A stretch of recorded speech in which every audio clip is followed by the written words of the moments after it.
Good morning, everybody. You are here with Money in the Law, First Class Radio, WMRC, streaming live and on demand at the Media Center, and My FM 101.3.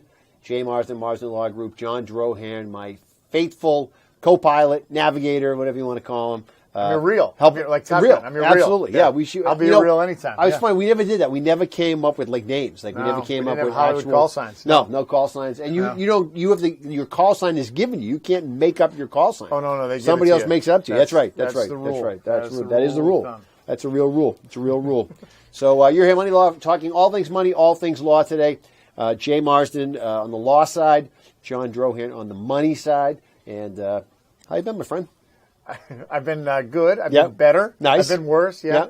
Because this is it, right? So we have an announcement to make. Good news and bad news. For everybody. That's right. Good news and or bad news, depending on where you come from, which side of the table you're on. The good news is we may be freeing up your Saturday mornings. That's right. Which is, that's right. So I know a lot of people don't get out until 8 o'clock because I got to listen to this. Yeah. That's right. And then I go. But this could very well be the last Money in the Law broadcast. Yes, this is it. The last Money in the Law broadcast.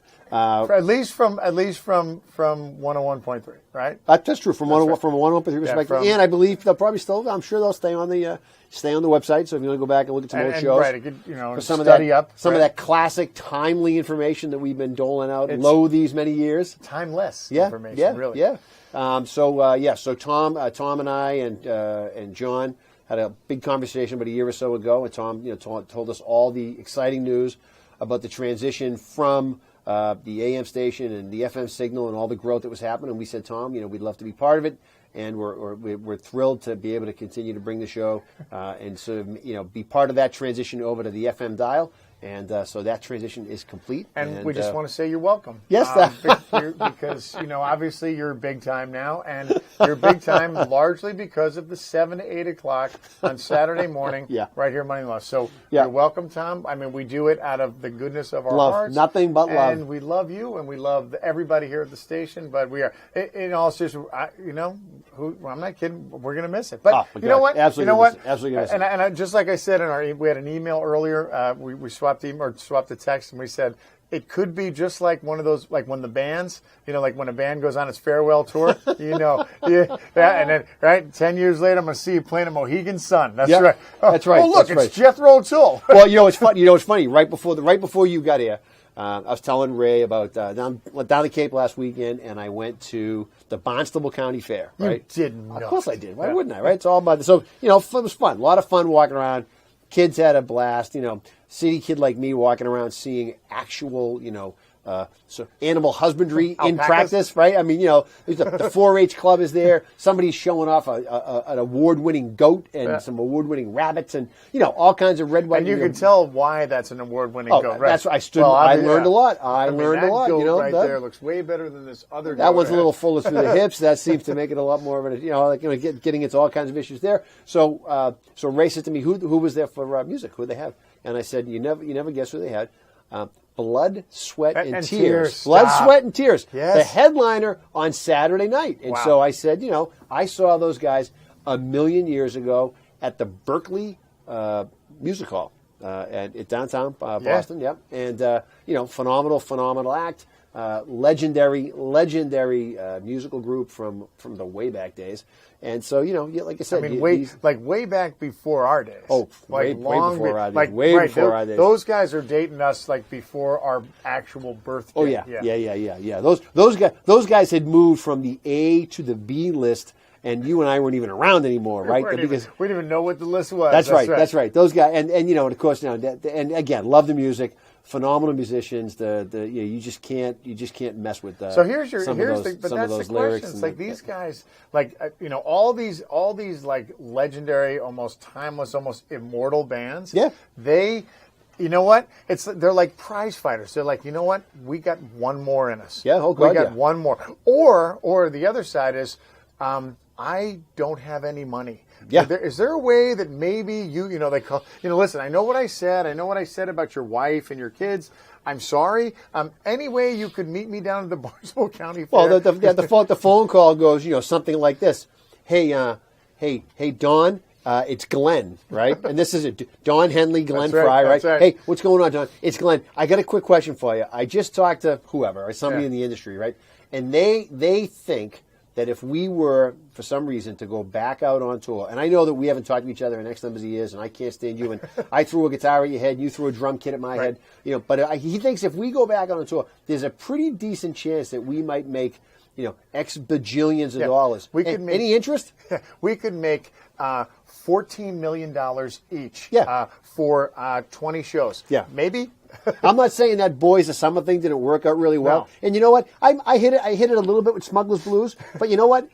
Miami Vice is off the air now, Yeah. so I don't have any real ways to. So who wants to get together and work Don this? Henley. Anybody? Don Henley replies saying, "I'm working on this song called When Hell Freezes Over." Yeah. And, yeah. Yep, that's right. And we're back. We're back. We're And back. Here Right? we go. Why not? Let's staple an album to it. Yep. As awesome as playing the Natick Center for the Arts has been, lo these many years, I'd love to get back out and play Gillette. Yeah, right? I mean, I maybe Fenway Park would yeah, be fun. Yeah, be nice. To be a draw there. I don't know if Blood, Sweat, and Tears is going to fill up Fenway Park. I don't know if they're going to be like, the A-list Dave Matthews I tell you, band. they could Jimmy open for Buffett. somebody like that. Oh, They could absolutely be. They would be a big draw to a ticket. Yeah. To your point, some of the other acts that say, look, this is our wheelhouse for clients and for fans clients. and clients and who that's my wheelhouse for clients. Anybody who's wearing I don't if know. you have an original Blood, Sweat, and Tears T-shirt that you bought Maybe. at a show, I'm your I guy. don't Come know. on down and That's- get your I think estate that's more plan done my over. client. That's like the retiree client. I think you're still probably in that big band sound. Hey, if you have an original Mills Brothers shirt that you bought back in the day, cab driver, come on down to Mary's place and we'll get you all hooked up. So this is our last final. I'm sorry. You just had a Lawrence. Those bubbles? Is that a Lawrence Welk hat you have on right now? So our coda, our final Money in the Law show.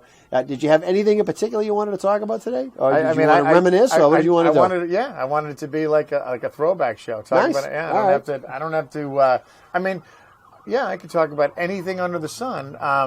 But as far as like anything in particular, I don't know. I think I for this show, I think it might be appropriate to kind of talk about kind of the 30,000 foot view. Let's go 60,000. Of like kind of why you do this. Why you actually put together a plan and how that plan is going to change. It could change. It could be the difference between you actually fulfilling your retirement dreams and doing everything that you want to do, and or maybe you don't get there. Maybe God forbid you don't make it to like that to that 80 or 85-year-old retirement, or you don't get there. But the thought of, and a lot of people say, well, you get peace of mind, and you be you buy peace of mind, and people say, oh, well, that's all well and good, but it is well and good. Oh, it's more than well and good. It's very well. It's well, and you think about it from an estate planning perspective or from a retirement planning perspective. It's like, look, if I'm not worrying about that, if I know, like, hey, you know what? If something happens to me, God forbid, I know that my family's going to be taken care of. I know that our glide path is still going to keep going in the general direction that I want it to go in. Well, I'll tell you. I mean, we've talked about on the retirement planning side. Put it in the context of today, right? And this is actually something that I think a lot of people will go to work every day and they come home from work every day and they say, everything's going along fine, and they're worried about one thing. What are you worried about when you work for somebody else? You're worried about something happening to your job, right?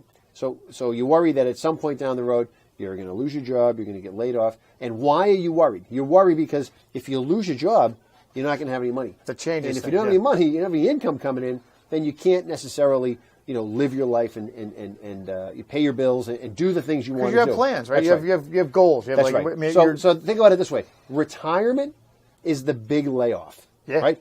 That's it. There's a retirement package. Here's the package.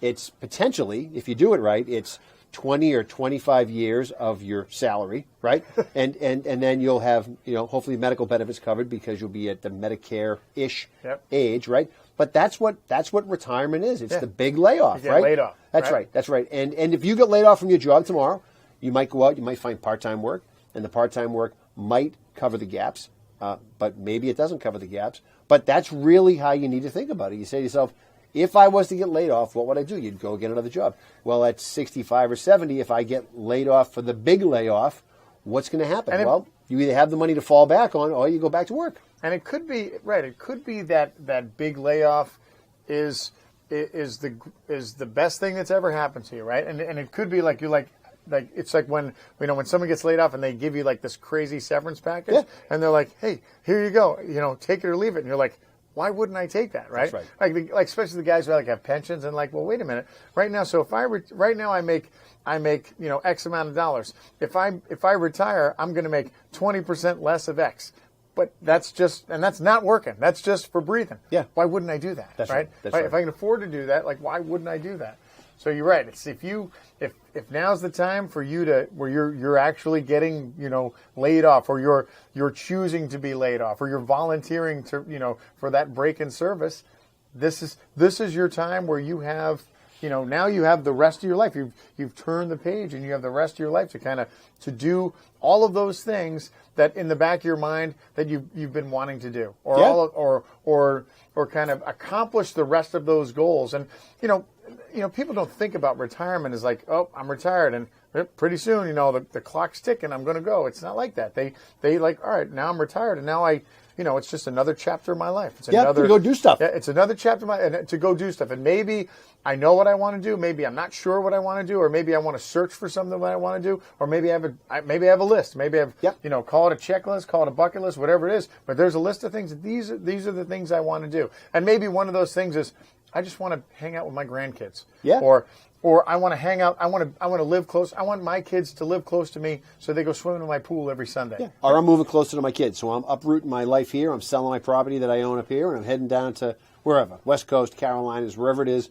and I'm going to deal with my new world order down there. Or God forbid something happens, right? God forbid there's some tragedy that befalls somebody as a result of some type of health issue that dramatically alters your universe. And, everybody always sits around and says, well, I think I'll probably go till about 80, 85. They pull a number out of the sky. They've got absolutely zero to base it on. And they say, this is what I think. And guess what? That doesn't happen, right? Yeah. You don't get past 72 and something happens. And then that changes things. And then that changes the impact on the people that you might leave behind, right? So you've talked about it a million times on the show. And it's good parting sage wisdom, which is you can never have too much money for retirement. Yeah, you can never have too much money for retirement. And that's and it's all part of this, this thing that we've been talking about for the last 4.5 years. It's your plan, right? Yeah.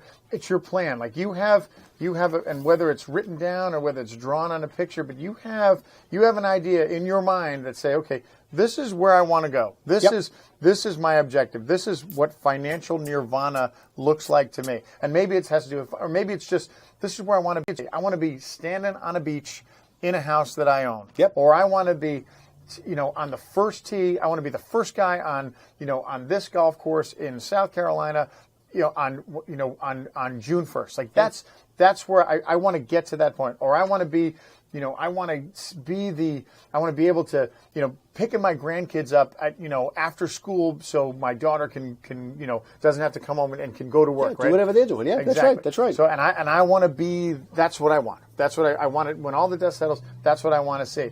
And maybe I'm 45 years old right now and I don't, that's a really fuzzy picture, or maybe I'm 65 years old and that's as clear as my hand in front of my face. That's right. But it's all about having, having all the tools and having everything positioned to get you there. And that's what your plan does. And that, and by the transitive property, that gives you peace of mind. Yeah. So you're like, okay, I got a plan. I know what I need to do. And I know I need to work for, X amount more years. I know I need to earn this much money. I know I need to save in and around this much money. And you know what? Is my plan going to go exactly as it's planned out? No. Absolutely not. Probably not, yeah, right? Absolutely not. Is everything going to happen the way I have it drawn out? But no, but that's why when you build your plan, that you have kind of a left and a right limit, and you say, okay, as long as I stay in here, as long as I stay in that general pathway, I'm going to get to real close to what I want to get to. But the key, I think, to what you just mentioned, which is the sooner you start this, the sooner you put this plan into play, the sooner, if there are things that need to be tweaked or altered, it truly is minor tweaks along the way. But they, I mean, for example, it's a lot easier to start saving another $100 a month than it is to try to start saving another $1,000 a month, right? So if you're getting off track somewhere, this is going to help you get back on track. And but you won't know if you're off track if you just have absolutely no idea in your mind what the story is. And we've talked about, when the planning piece of it's come up on the show before, we've talked about, you mentioned it earlier, so in the pension world, it's predetermined for you, right? Everybody who has a pension, mostly, let's say on the municipal side, they can tell you, when I get to this age, when I get to this age, and then I get to this age, all the planets line up for me, and I go out the door, right? And that for lack of a better way of saying it, that's a plan, right? It's a plan that they have something to do with, in the sense that they have to show up for work, they got to sign up for the plan, they got to put money away for their. They bought into it, right? But it's autopilot, right? Yeah, but think about it, on the other side of that is, way back when I made the choice that's the plan that I want to go into. So for a lot of those people, that's great. And you know what? It's not unlike being in the military, right? So in the military, one of the great things about the Army is a lot of times you didn't have to think about too much stuff. Right. You're like, okay, like my career, like your career path, you're like, okay, this is what you do. If I want to stay in this particular, path of the Army, I know I'm going to do this. I'm going to go to this school, then I'm going to get this command, and there was a path that was laid out for you, and that was great. And the same thing with like these municipal jobs or these kind of pension-driven jobs. I work for the post office. I work for the town. I work for a city. I'm a teacher. I know that if I stay here, that like you said, I'm going to reach that point where I'm most likely not going to work anymore. That's right. And I'll have X amount of dollars, plus or minus. I'll have X amount of dollars, and and I'll have that for the rest of my life. Yeah. And that's a great kind of and so those people, and you talk to those pension people, they have in their mind, they always have that, like, yep, I know I'm gonna. What they know is that they know that two legs of that formula are already taken care of, right? Yeah. They know that it's an age thing, and they know that it's a years of service thing, right? And the third piece, the money piece takes care of itself because it's on autopilot, right? Yep. So if you're out there and you're thinking to yourself, I don't know what it looks like for me, you have to do the same calculation in your head. You have to say, look, it's a years piece, right? At what age? After working for how long do I think I'm going to wrap it up? And then it's a money piece, which is, okay, I got to start saving some money, right? But then it's also, but how much money do I have to save? And that's that's the question. And that's where I think people get turned around, because when you're just working not as part of a pension system, you're going to put the years in. Make no mistake about it. Unless something happens personally, you're going to put the time in. You're going to work till you're 65 or 70, right? That's going to happen. Unless you're some teacher in Connecticut who finds some student attractive. That's a different story. It's a different show. But so there's that piece of it. So the other part of it is you're going to have the money piece of it, which is, are you putting away money through those years all the way through, so that when you get to the service part and you say, look, I'm done, do I have the money there? Is it there? Even then, right? Even like the pension guys, they're. They know I'm going to get X amount of dollars in retirement. But is that going to be enough? Is that going to be enough for me? Well, and who knows, right? No, that's right. Who knows, unless they actually kind of thought it through, unless they planned it and they said, hey, you know what? Let's look at how much money we spend. Let's look at where we live. Let's look at the cost of living. Let's look at kind of what is, we've talked about this, hundreds of times on the shows, like what does my retirement look like? What do I want to see, right? And if I want to see myself standing on a beach, on the West Coast looking at the Pacific Ocean, then guess what, pal? You need a lot of money. Yeah.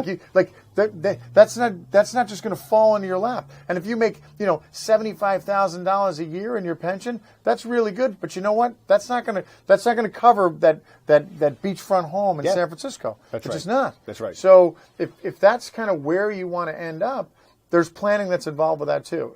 Now, granted, like you said, I have a big chunk of that plan is kind of is covered in the sense that I know I'm going to get a guaranteed income at this particular age. That's right. That's just like all of us who qualify for Social Security. I know that if I go to full Social Security at 67, then I know I'm going to get this. I'm pretty sure I'm going to get this much of an income. So I know I have that. But Everything else all has to be figured out, and all has to be kind of figured out in such a way where if you have a plan and you can kind of project it out, and I don't mean like you're projecting out like, unrealistic numbers, So if you say, well, I mean, think about back in the old days where guys are like, oh yeah, well, you're obviously going to get on an average of 12% per year, right? Please. You're going to get at least 10%, maybe more per year for the next 30 years, and you're like, well, you can't make this up any That's better, right. That was a daily exercise every January at the small mutual fund company I worked for in town, where profit sharing payouts would hit.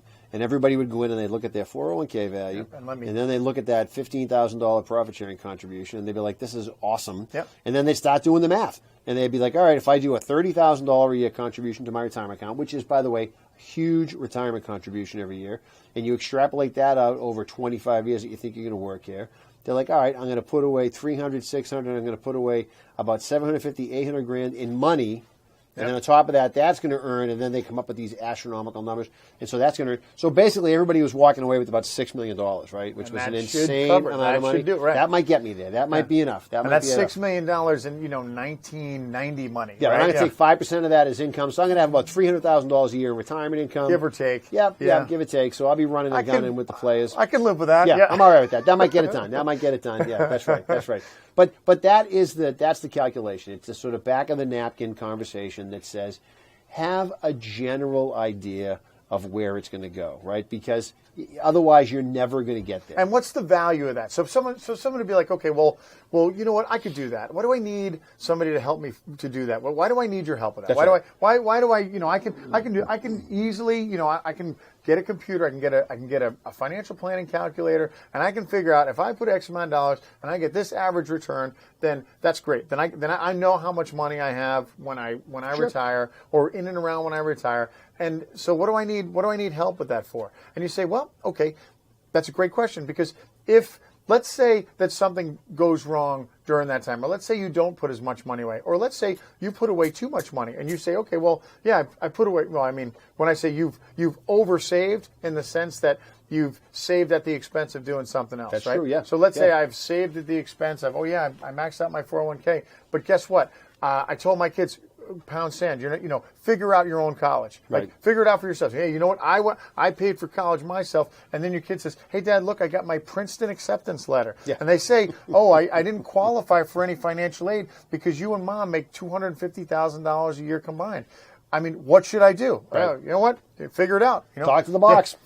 Talk to the box. Figure it out, right? Yeah. But you're not going to do that. No. Well, and the other piece of it, we've talked about this before in the show. Look, at some point you make a decision, right? At some point you say, look, your personal situation gets to the point where it gets a little more complicated, right? And when it gets to the level of complication where you start to have a lot of questions, if you don't have a relationship already established, and if you treat it like it's just a straight up transaction, then I think that you're going to lack for the type of advice that I think everybody likes to think that they either should get or that they're entitled to, right? And you pay for. Well, that's right. But the argument that I always make is, on the law side, when good clients call up and say, look, this is what's going on, and I'm in a jam for whatever reason, nothing crazy, but time is of the essence, and I need something to happen, and I need nothing crazy. They gave me one phone call. That's right. You're it, and I got your voicemail. You're not picking up. Pick up. But somebody says, look, something's up. This happens all the time, right? Somebody calls up and says, look, this relative or this person isn't doing well, and you had done some things for us, and we think that there's a couple of other things that we can do, because now the table is basically laid before us, right? So then, you call up a law firm that you've got no relationship with, and they'll be like, yeah, great, well, we can talk to you next Tuesday, and you're like, yeah, but I don't think it's Tuesday, but that might be too late. But you have a relationship, you're already an existing client with somebody, you've worked well with them, guess what? They're going to move a little bit of heaven and earth for you to make something happen. Well, that's right, because they value the relationship with you. They value you as a client, and that's right. And there's something to be said about that. Well, these are relationships on whether it's with a tax person, or whether it's with a financial advisor, or whether it's with an attorney. These are relationships that you want to establish ahead of time, right? These are really, because when you call your tax person up on April 4th, you're not your new tax person, because you want them to be your tax person. Yeah. When you call them April 14th and you say, hey, guess what? I didn't do anything and I need to get my taxes done, that person says to you, good luck. Yeah. Good luck. Or you're on extension, and that's all that's going to happen at this point. I'm not moving you to the front of the line, no matter how important you think you are as a client. It's not going to happen. So have these relationships, because then you can ask questions. I'll give you an example. Right now, on the law side, I'm working with this sort of a new part of the practice to try to generate some more client referrals. Criminal law? Not criminal, no. But just trying another channel to generate clients. And every single person that I talk to who has a problem, right? And we're in the business, you're in the business of solving problems, I'm in the business of solving problems. Every person that comes to me and says, they don't say, this is what I'm going to do. I'm always getting this is what was done, okay? So these are the decisions we've already made. That's exactly right. These are all the things that we did. And then usually something has happened that allows us to not go back and change or fix those decisions. For some strange reason lately, it's a lot having to do with real estate, right? And every time I talk to somebody recently, the inquiry is something along the lines of, my aunt, uncle, mother, father, brother, sister promised me, wanted me, told me I was going to get the house. And what happens? That didn't happen. They're not getting the house. Why are they not getting the house? Because a zillion different reasons, right? A whole bunch of reasons. The way the house was titled, they don't have a will. They did have a will. They got married again. They changed the will. All of these things, right? And so these are all issues that if you already have these relationships established, where you can have a conversation with your advisor or with your attorney or with your CPA and say, this is what I'm thinking of doing, then they can say to you, well, before you step into the bear trap, let's figure out what the best way it's going to be to accomplish what your goals and objectives are. And then that way, this stuff doesn't become an issue going forward. And that's the thing. Like what you get is you get an outside opinion. You get somebody with a different vantage point, a different set of eyes on kind of what you want to accomplish, and you get somebody with experience. And again, we've talked about, well, there's a bazillion guys like me out there, there's a bazillion guys like you out there that'll say, oh yeah, I'm great, I'm good at this. And so finding the right one can be tricky, right? Yeah. Finding the one that, and again, I'm not saying that they're all bad. I'm not saying they're all bad except for me. I'm not saying that. That could very well be the case. No, I'm not saying that. Well, myself, as voted as the number one attorney in Holliston by the wicked local favorites, I'm not saying that I'm not the number one. You're not. I'm just saying one in Holliston. I'm on the number one. Well, that's the number one. You were number one. I was and then number there one. was something. Then there was guys and girls behind you. Different areas of practice. Yeah, that's right. Yeah. But then there was you, right? Right. So as the number one attorney, so in true Marsden, 2017. That's right. 2017 number one favorite attorney or number one attorney, and in true Marsden family, best smile. In true Marsden family fashion, the first response from the relatives are number one of one. Yeah, that's it, right? There's nobody else out there. Congratulations. Right? Yeah, that's right. So, but no, the idea of having these relationships ahead of time, it pays dividends in the end. And you mentioned, why don't I just go do this?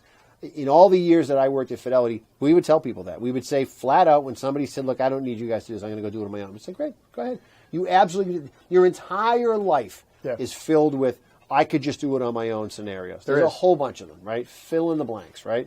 If everybody could do it on their own, there wouldn't be 5 million landscapers driving around town, right? If everybody could do it on their own, there wouldn't be 1 million painting trucks or contractors or roofers or, pick anything.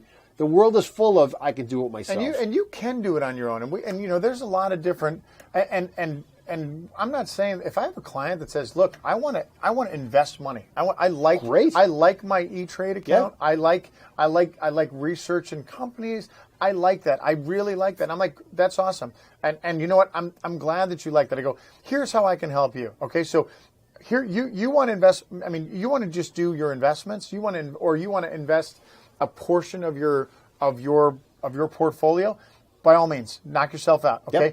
Yep. My job is to make sure is to get you to retirement. My job is to get you to retirement, and then once you retire, your retirement picture is as you've pictured it, and then to keep you in that picture That's right. for as long as you live. And oh, by the way, I'm going to call my estate planning buddy, and he's going to say, hey, guess what? This is what I want to have happen in retirement, and then this is what I want to have happen after I die. And I say, okay, hey, estate planning guy, can you make sure that this is the picture that gets painted after he dies? Estate guy says, watch this. Here we go. Boom, boom, boom. So that's my job. My job now, do I invest money to kind of get you there? Absolutely. I said, but you know what? Here's how I see this plan working. So if you want to invest money and you want to day trade money, that's all well and good. My job is to say, okay, here's the risk of doing that. Here's now you could very easily get away. Remember, I talked about the kind of the glide path and kind of staying inside that left and right limit. So part of that is assuming risk. And if I'm going to assume risk by letting my client invest their own money, then I'm absolutely. But here's, we would do it all the time with clients, and we would say, look, you want to invest money? Okay, look, there's $30,000 or $40,000 in that small old IRA account that you never move. Knock yourself out. Let's move that money over, and you can take that $30,000 or $40,000, and you can first of all trade that because there's no tax consequences, right? And B, you can trade that till the cows come home. And one of two things is going to happen: you're going to turn that 30 into $3 million. You win, right? Or you're going to turn that 30 into $3. $30, right? Yeah. Okay. And then here's the good news. The good news is this other money over here that the main effort folks are taking under their wing, that's not money that you blew up, right? You didn't turn your $1 million IRA into $10. You took a carve out and you said, look, this is my mad money, get rich quick money, whatever you want to call it. Do that with that part of your portfolio and use the professionals for the big part, the big piece, the piece that's important. And who knows? You may be a better money manager than me. That's right. You may do a much better job. And if you are, then like Jay said, knock yourself out. Go for it. Look, you turned $30,000 into $300,000. Incredible! Wow. Well, show me what you did. I'm fascinated to find out what you did. But here's the thing: you did that at risk. You took a risk to do that, and what you didn't do by hiring us or by using or by getting the guidance of a professional is that you said, okay, if that risk didn't happen the way I wanted to, if it didn't work out the way I had originally planned it, then guess what? I'm still on my same path. Yes, that doesn't change. Yep. That doesn't change. And if any extra money that I get because I get lucky in the market or because I'm fortunate, because I do, because I have a crystal ball and I know what the market's going to do, then by all means, then that's all that is gravy. All that is just making your plan clear. It's just making that picture that you painted, when you decided to make a plan, making that picture look more clear or have more things in it. Oh look, my beach house has a Jeep next to it. Oh, my beach house has a carriage house where my family can come and stay, so they don't have to stay in my house. What's the worst that happens? Well, the worst that happens is you spend it all down to zero, or you make a mistake and it costs you a fortune. What's the best thing that happens? Because right back to what we talked about at the beginning of the show. Now you have more money in retirement. Now you have that much more money in retirement, right? And you can just take your time and do whatever you want to do, and then you'll leave a bigger, greater legacy to your kids. And and that can be done in a whole host of different ways. That can be done by buying property for your kids. That can be done by paying for your grandkids' college tuitions, right? Writing each of your grandkids a $25,000 or a $30,000 check the day they're born and saying to your kids, I'm all done. Yeah. I paid for your kids' educations. That's my gift to you. And I was talking about this with a client the other day, and you say to yourself, you know what? I would have taken that. I would have taken that action, right? Mom and Dad said, 15, 13 years ago, here's two $25,000 checks. You are on your way. Go get them. Go get them, right? That is a $250,000 gift when that gift matures freshman year in college. It's huge money. It's huge. So you are having more at retirement. Doesn't mean it's going to get spent in retirement. It certainly can. But it means that you are potentially making some life-altering legacy-type decisions that you will look back on. And this is what everybody wants to do. They want to look over their shoulder and say, I had a great retirement, and I took care of, or I gave my kids and my grandkids a real head start. Yeah. And it's a big deal. Or even better, I was fortunate enough to have enough to have made some good decisions, right? To get lucky, to work hard, to get myself to this retirement position, and now look, and you know what? I've always been, and you know, my father had a heart transplant. So you know what?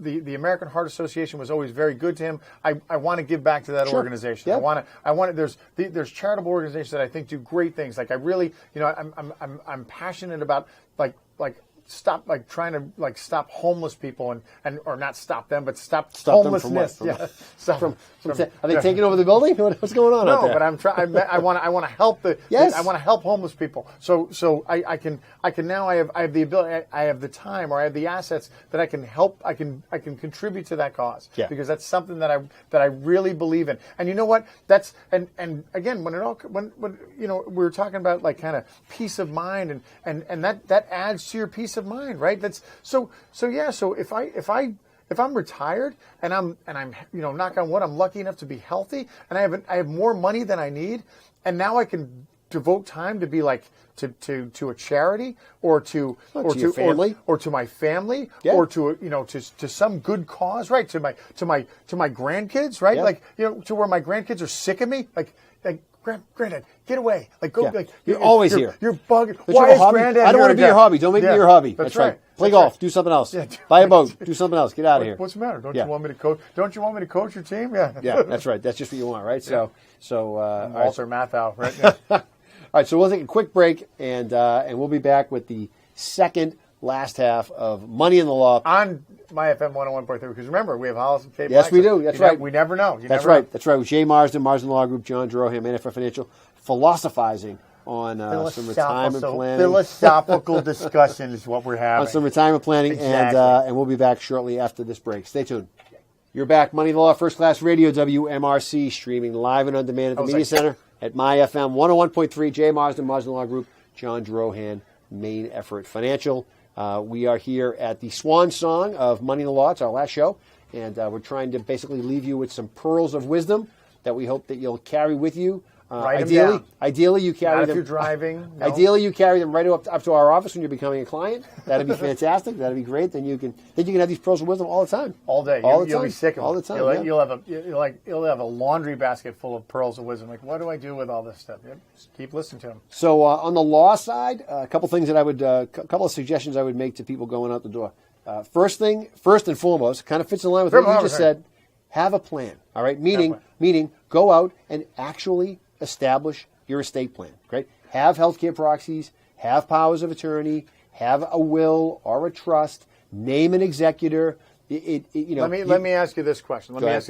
So so what is, in your experience, what is the thing that holds people back? Why don't most people have a plan? Well, I'll say this. First of all, just so everybody knows, statistically and scientifically, this is not an alt fact, but scientifically, there is no connection to your own mortality and signing your will.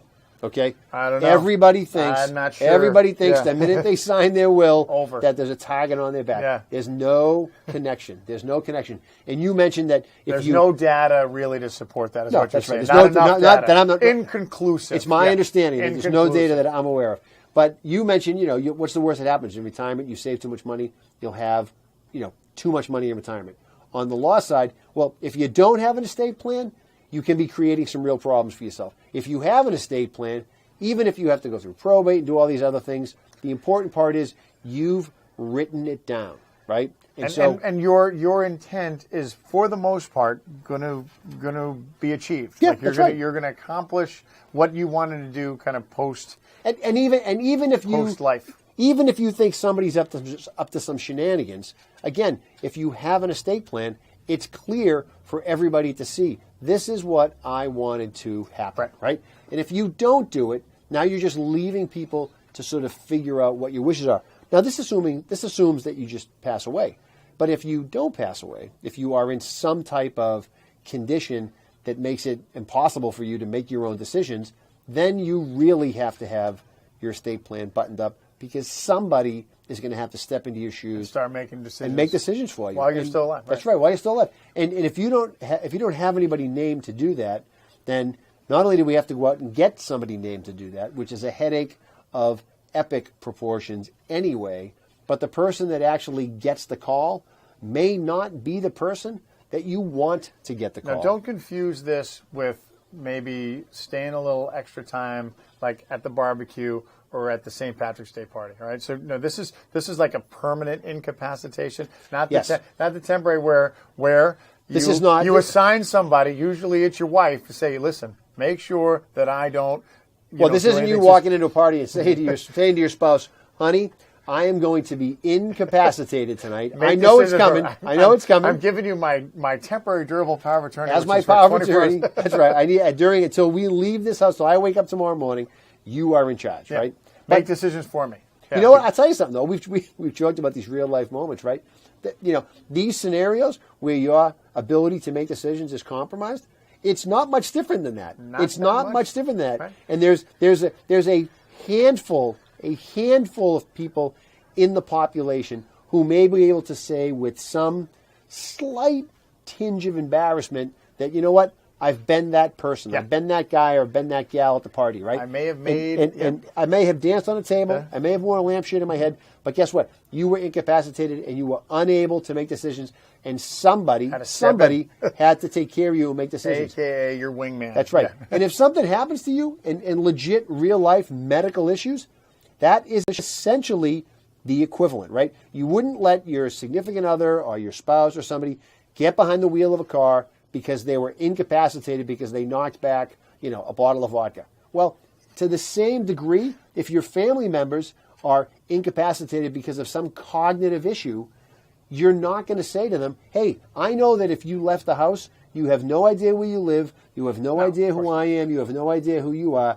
Here's the keys to the car. And by the way, that not knowing where you are, along with that because of your cognitive challenges, also goes something to the effect of not knowing how to drive and not knowing how a car works and not knowing which one is the gas and which one is the brake. Which puts not only your life in danger, but a lot of other people at risk, right? So this idea of having these plans put in place so that if and or when that time comes, it's a seamless transition to you can't make decisions on your own to this is who is going to make decisions for me. And it may be temporary. It absolutely may be temporary. But you know what? It may not be temporary. It may be full-time. And without this type of planning, without having this stuff done, what you're doing is you're making it infinitely more difficult for the people who need to do the planning for you because they don't have any options. And you make it really difficult for folks like us because John's in a position of having to say, as much as I know that you need this money to take care of this loved one, I don't believe that you have the authority to tap into these accounts, so I can't help you out. And the financial services industry is very focused on this type of sort of watching out for seniors and make sure that nobody's financially exploiting anybody because it's a big issue. Because it happens everywhere. With way too much frequency. So you put the folks who are trying to help you out in a position of being able to say, there's not a lot that I can do.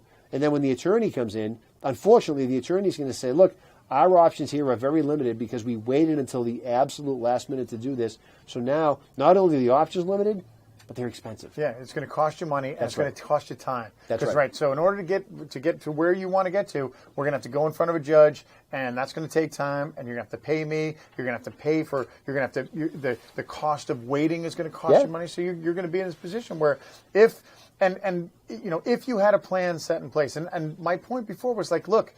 Most of the time, I mean, that's the thing. People don't like thinking about their estate. They don't like talking or thinking about their demise. Right? Of course you don't, because it's not fun. It's not fun to think about. But back from the original part of the show, it's like once you.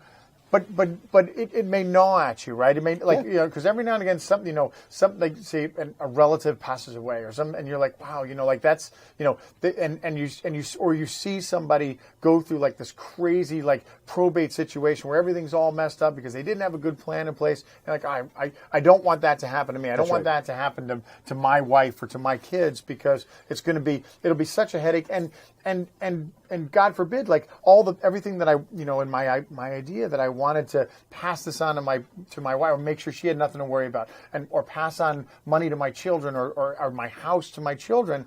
And God forbid if because I didn't properly plan that, now that doesn't happen. Well, some people would make the argument that it's irresponsible, right? So if you're a parent with young kids and you don't have an estate plan that says if we're not around, here's who the guardian of our kids are. you're throwing it to chance, and that is, but besides the upsetting aspect of not being able to take care of your own children, you're just throwing your kids' whole involvement is a complete tailspin. Right. Because now, if there's any dysfunction in the family, it's going to play out. There's going to be this back and forth, the tugging and the pulling between the grandparents who don't think that you're doing the right. You're just setting that up for a real challenge. And you want to make sure you have that taken care of.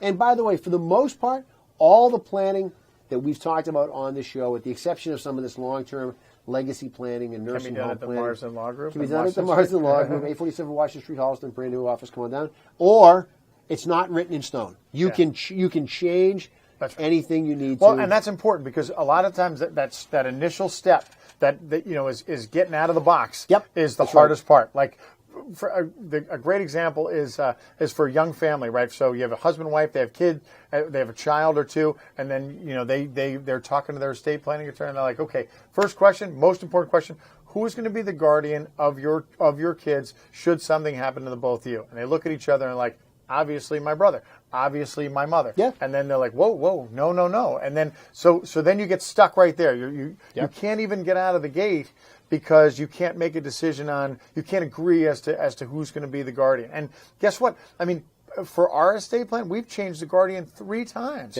because, as time goes on, things change. This particular relative is in a better position than they were 5 years ago, or this particular, something's changed with them. So it's important. You can change it, but if you don't do that, if you don't at least get the process rolling, like get the basic plan out of the way. Exactly, and say, okay, here's what I want to happen. I don't want my kids. I definitely, and that's the other thing. You may say, I definitely don't want my kids to go to your brother. Like, and your I don't know where I want them to go. But here's what I do know. Want to go. That's right. And your wife or your husband may say, you're right. I don't want him to go to my brother. Yep. So by making a plan, you've accomplished that goal, right? You said, okay, well, they ain't going to go there. They're going to go somewhere else. And friends of yours who haven't done this, people always say all the time, like, oh my God, I don't know if I have anybody that I could have the kids go to. You would be shocked to sit down and have this conversation in a group of people, and more than one person will tell you, I don't think there's anybody in our family that we're comfortable having the kids go to. And you know what? It doesn't have to be family, right? Oh, no. It doesn't have to be family. You could say to friends of yours who are in the same exact boat that you're in, you could say to them, look, first of all, the probability that something happens to one of us is slim. The probability that something happens to both of us is even slimmer. So guess what? On a wing and a prayer, if something happened to you, something happened to me, we could figure out, and we would, that's right, we would be each other. Yeah. And here's the thing, by the way, when you do these things, and you've talked about this on the show before, there's 2 challenges. One of the challenges is the idea of taking the kids in, right? That's a challenge. But the second part of that challenge is the financial aspect of adding 4 kids, for example, to the team at one fell swoop. So your insurance guy, who just happens to be overhearing this conversation at the barbecue, he comes in and he goes, right has now. anyone ever heard of a second to die policy? Yep. I got one for you and one for you. That's exactly there right. There we go. Actually, what he's doing, when he hands you the hot dog, instead of a napkin or like that tissue paper, it's wrapped around the application. No, it's just the signature page. That's all. Of course it is. It's just, no. You know what, I know where you live. Yeah. I can fill all the rest of it in. I'm going to make up your Social Security Here's number. an application for you for a beautiful insurance policy. So again. That's an inside insurance joke. Well, we love the insurance guys. We love to have fun with them, but hey, they serve a purpose just like attorneys, just like financial advisors, and like all the insurance guys.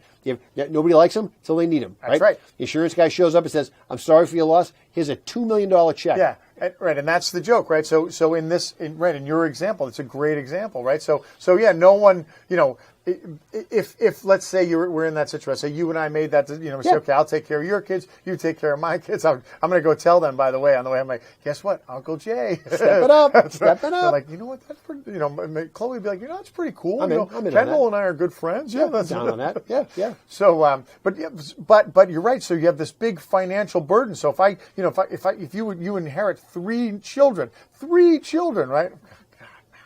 I may need 2 seconds of die policy. That's right. But that's right. So maybe if you have that insurance policy and that insurance policy goes into effect and you get a check for $1 million or $2 million and that's going to help you to be able to do this agreement that you made, then then you're going to need it. Yeah. You're going to need the money. And make no mistake. I mean, it's, agreeing to step in and be somebody's parent. It's a labor of love, and you're asking the people because you think that you respect the way they've raised their kids, and you think that that's about as close as you'd get to you doing it on your own. And it's not an easy undertaking. It's not an easy task. No. But if you have kids, you have to think through this. You have to figure out, if something happened to me, what would happen to the kids? Where would they go? Who would step in, right? Yep. Because as horrible as it is to think about, but it's not outside of the realm of possibility. And whether it's by accident or by disease. And I'll tell you that, a lot of times people get sick and they don't want to, then talk about not wanting to face your mortality, right? It's one thing if you and I are walking around thinking that we have another 50 years to wander around the face of the earth. But when they call your number and you know that the line's getting short, that's when you really don't want to face your mortality, right? That's when you're really struggling to make. You want to make decisions like this when you think that the probability of even having to make this decision is so outlandish and so far away. Yeah, because you joke about it. That's right. Yeah. That's right. It's easy to do that. It's easy to do that. So you have those types of issues to think about. But really, at the end of the day, get your plan in place. It'll never hurt you for having one. But you can definitely be hurt by not having one. And you can always change it. And you can always change it. And depending on where you go, sometimes the changes don't cost you nothing. That depends on who you go to. Not everybody does it that way. Some guys will charge you. Some guys will charge you. Some guys will charge you. Some of the attorneys who the value-based attorneys. That's right. But if they play more of an advisor, if they see you as more of an advisor relationship, if they see you as more of a friend. That's right. Friend as opposed to an ATM machine. That's right. That's right. Which is fine too. That happens. I like ATM machines. They work. Yeah. They're still out there. All right. So before we wrap it up, real quick, ask you, what are you going to miss most about your time here on Money and Law? Well, I do, not including the beer tasting, which has always been my high point. Yeah, we when we started to do this, it was kind of like, oh yeah, you can kind of get your name out there, you can get some, and then that quickly went away or quickly changed to, I do this strictly for the fun of it. Yeah. I do it, and it's fun to, people are always intrigued by, hey, you're on radio, oh, that's pretty cool, oh yeah, or I've seen you on cable access TV, oh yeah, that's good, oh yeah, I really like your show, that's of course that pumps your ego up, that's great, but I do it strictly because I have so much fun coming in and just talking about stuff, like talking about stuff and talking about like not only the stuff that I find is important in financial and estate planning, but also in just like everything else. Yeah. And I love being able to, and you're okay. You okay as a guest host. You hold your own. It. Yeah, you get it. I don't have to carry you too much. No. It's of course. Well, I do want to thank all the folks at My FM 101.3. They couldn't have been happier. Always grateful to Tom for setting us out on this path. Ray, all his insight, guidance, his patience. As much as we stand here like we think we're a couple of grizzled veterans, without Ray, walking us through the whole thing, we thought we were going to fall all over ourselves. The folks at HCAT, Christian, they couldn't have been better. Super supporters of the show, and they've always been great to us. Remember Don Cronin the Barbarian? Yep, the great Cronin the Barbarian. Yeah. Coop's been super helpful as well, keeping us, regaling us with tales of the 70s and what things were like. Well, that's what kind of kept me going during the hard times. Like when it was hard, sometimes Saturday mornings was hard, right? So, Saturday mornings were hard because Friday night was even harder. That's why Saturday mornings were hard. But yeah, it was a great opportunity for us, and we were thrilled to be able to do it. Very grateful. Very grateful. Everybody who knows? Has been super. Who knows? Support the station. 101.3. They are as local, a better supporter of local business you'll never find. Nope. And they're always always happy to work with local businesses, and we've had great couple of road trips to some local businesses. We've done the show for some businesses out in the road that were a lot of fun to work with. Some road businesses. Some road businesses. That's right. Some road service businesses. The Oliva Fund, great supporters of the Oliva Fund. So always help that out if you can.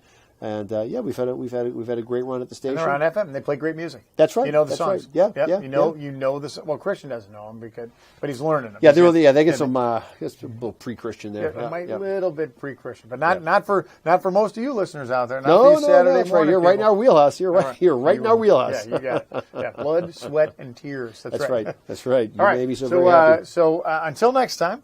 We wish you a very happy rest of your summer, and who knows Holliston Cable Access TV. May Yeah, see us keep your soon. eyeballs peeled. Who knows? Keep your ear to the ground. That's right. That's right. You may hear some money in the law rumblings out there. That's right. All right. Well, one love, everybody. Cheers.